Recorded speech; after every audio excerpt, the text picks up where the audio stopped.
নমস্কার, সুরজিৎ মান্না ক্রিয়েশনস চ্যানেলের পক্ষ থেকে তোমাদের সবাইকে সুস্বাগতম। আশা করি তোমরা সকলে ভালো এবং সুস্থ আছো। আমি তোমাদের জন্য এই ভিডিওটিতে তুলে ধরছি 2026 সালের ক্লাস 5 তথা পঞ্চম শ্রেণীর ছাত্রছাত্রীদের জন্য রায় ও মার্টিন প্রশ্ন বিচিত্রা থেকে সেকেন্ড ইউনিট টেস্ট ও দ্বিতীয় পর্যায়ক্রমে মূল্যায়নের জন্য বাংলার 5 নম্বর মডেল স্কুলের প্রশ্নপত্রের সেটটি সম্পূর্ণ সমাধান করছি। তার আগে তোমাদের কাছে অনুরোধ, তোমরা ভিডিওটি না টেনে পুরোটা দেখো। ভিডিওটি কেমন লাগলো কমেন্ট করে জানিও, ভিডিওটিতে লাইক দাও এবং শেয়ার করো, এবং চ্যানেলে নতুন হলে চ্যানেলটিকে সাবস্ক্রাইব করে চ্যানেলের সঙ্গে যুক্ত হয়ে যাও। আলোচনা শুরু করছি। 23 নম্বর পেজের 5 নম্বর model school Falakata high school HS এই স্কুলের প্রশ্নপত্রের সেটটি সম্পূর্ণ সমাধান করছি। তোমরা পুরো ভিডিওটি লক্ষ্য করো।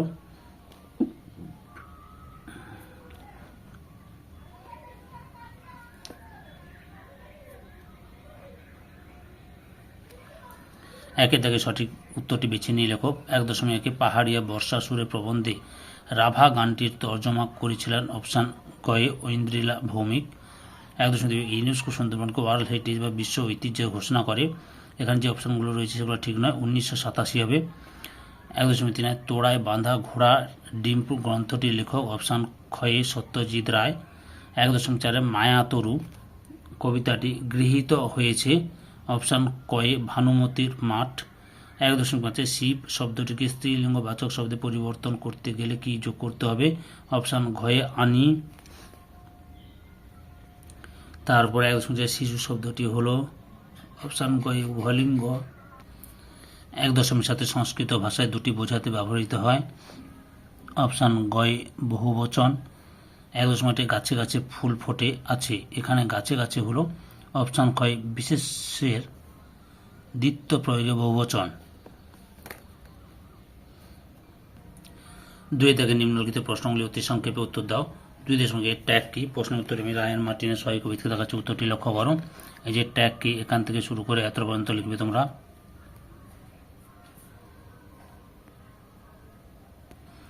2.2 বনের পরীর কাছে ফণি মনসার দ্বিতীয় দাবি কি ছিল? কাঁচের পাতা।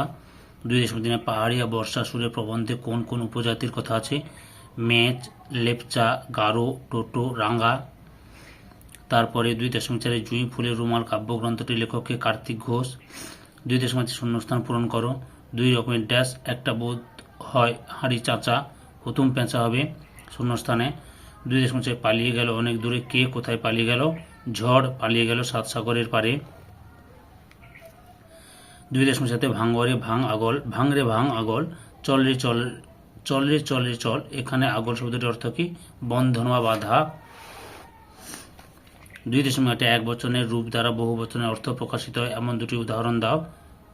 মানুষ মরণশীল, এমন একটি উদাহরণ মানুষ মরণশীল।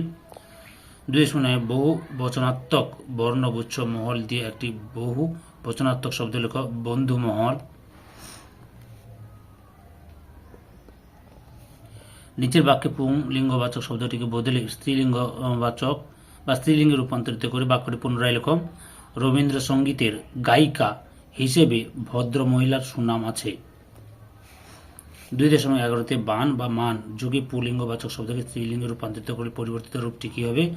বান থেকে বতী, মান থেকে মতি।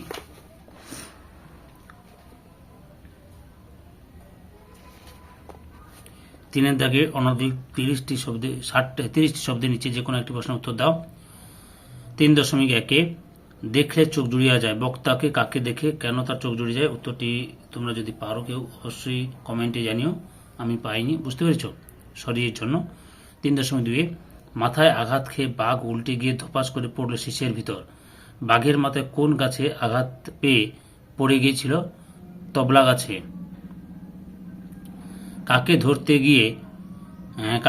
গিয়ে তার এই পরিণতি? ধনাইকে ধরতে গিয়ে। শীষে কি? শীষে লক্ষ্য করো, শীষে কি? এখান থেকে শুরু করবে, এতটা পর্যন্ত লিখবে। 4 দাগে অনধিক 30টি শব্দে যে কোনো একটি প্রশ্নের উত্তর দাও। 4.1 বাদলা হাওয়ায় মনে পড়ে ছেলেবেলার গান, কার মনে পড়ে? রবীন্দ্রনাথ ঠাকুরের। ছেলেবেলার কোন গানটির কথা মনে পড়ে? আর কেন মনে পড়ে? উত্তরটি দেখো, কোন গানটির কথা মনে পড়ে? এই যে বৃষ্টি পড়ে টুপুরটা পূর্ণ দিয়ে এলো বান, এই গানটি তার ভেসে আসে কারণ কি? কারণ হচ্ছে বৃষ্টির দিনে কবির মনে তার ছেলেবেলার মায়ের মুখে শোনা গানটি ভেসে আসে। 4.2 এক যে ছিল গাছ, গাছটির নাম কি? কেন গাছটি এই নাম রাখা হয়েছে? উত্তরটি দেখো।